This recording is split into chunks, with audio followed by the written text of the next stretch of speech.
ही करते फिर तो नहीं कर पाता, इतना बढ़िया काम नहीं रह पाता उसके बाद।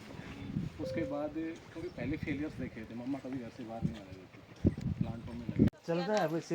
सबसे वो देख रेख का ज़्यादा है मैम इसमें, देख रेख का ज़्यादा है। यदि एक्टिव काश्तकार है तो वो तो सफल ही बना लेता है। बाकी यहाँ एक निमेटोड की प्रॉब्लम है हमारे काफ़ी। इनका ये एक बार इन्होंने जो बजट में हमारे जो बात हुई थी तब उन्होंने ये कहा था कि इनको ट्रेनिंग ही नहीं है हॉर्टिकल्चर में, कुछ भी नहीं पता है ना, ये कोई बात बता पाते हैं। मतलब डिपार्टमेंट इनको हॉर्टिकल्चर की भी जब स्टाफ यही है तो इनको पेट में सब कीड़े मर जाएंगे, पहाड़ के ले जाओ।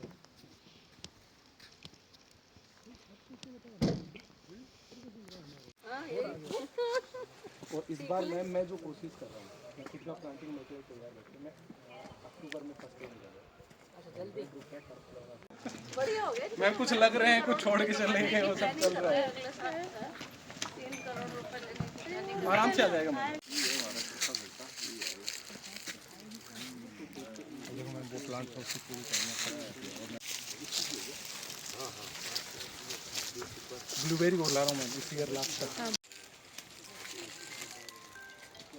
कितने साल पहले लगा लोगे? मैम मेरे को 5 साल में दिसंबर में 5 साल और भी लोगों को लगवाओ तो क्या मार्केटिंग इजी हो जाएगी। शुरुआत में लोगों को पता नहीं था, धीरे धीरे कुछ लोगों ने रिजल्ट्स देखे हैं, कुछ मीडिया वगैरह तो ऑब्वियसली लोगों ने कंट्रोल किया।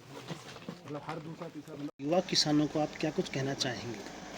जैसा कि आप सबने भी देखा, एक बड़ा ही प्लीजेंट एटमॉस्फेयर क्रिएट हो रहा है।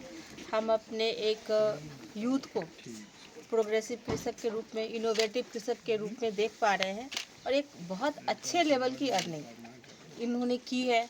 एक पहली चीज़ की तो एक एग्रीकल्चर से जुड़ा प्रोग्राम है इनका और इनकम जनरेशन है, और जो सबसे ज़्यादा अट्रैक्ट किया मुझे कि ये सेलिंग भी खुद कर रहे हैं जी।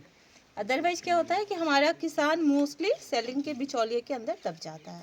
तो एक, अब चूँकि आप भी मीडिया हैं, आपने भी खुद से भी देखा कि कितना सक्सेसफुल और कितनी मेहनत इन्होंने कितनी जतन और पैसन से की है। तो आज जो एक यूथ एम्प्लॉयमेंट के इससे जूझ रहा है और कहीं ना कहीं एग्रीकल्चर लैंड मोस्टली अभी भी अपने विलेज में है, तो इनसे प्रेरणा लेनी चाहिए। और इस लाइन पे अगर हम चलें तो भारत सरकार का जो उद्देश्य है कि फार्मर प्रोड्यूसर्स ग्रुप बने, फार्मर्स को प्रॉपर इनकम हो, तो उसमें हम सफल हो पाएंगे। तो आप सब अपने अपने एरिया में 2-4 लोगों को ज़रूर लेकर आएँ इनके पास तक और कोशिश करें कि हमारा जो एक आज जो हम सिर्फ 1-2 कृषक को अपने एरिया में देख पा रहे हैं, कितना अच्छा लगेगा जब हम घुसेंगे, हम कहेंगे ना ये पूरा एरिया ही स्ट्रॉबेरी विलेज है जी। या ये विलेज है ना। तो आप एक सरसों के भी एक कमर्शियल क्रॉप है, उसकी इनकम इसकी इनकम में फिर भी बहुत अंतर है। तो इस तरह से अगर हम अपने कन्वर्ट कर पाएँ दूसरे multi fruits and other things में, तो कहीं ना कहीं हमारा उद्देश्य वही है और हमारा राजस्थान और ये उससे आगे बढ़ेगा। स्ट्रॉबेरी पे जैसे किसी प्रकार की इनको सहायता नहीं है, कोई भी किसी प्रकार मुझे की नहीं लगता कि उनको किसी सहायता की दरकरार है, इन्होंने अपने आप को सरकार की एस्टैब्लिश तरफ कर से लिया है और यही होना चाहिए। सरकार की तरफ से कोई सब्सिडी वगैरह नहीं मिलती है। क्यों चाहिए ये बताइए, क्यों चाहिए? जहाँ जो स्कीम है उसके लिए तो विभाग है ही सामने, है ना। जो स्कीम है उसके कुछ लिमिटेशंस होते हैं, बट उसमें जो है जो इशूज है वो हम रिजॉल्व तो करते हैं और करेंगे। लेकिन आप देखें इन्होंने अपने बलबूते कहाँ अपने को खड़ा किया है।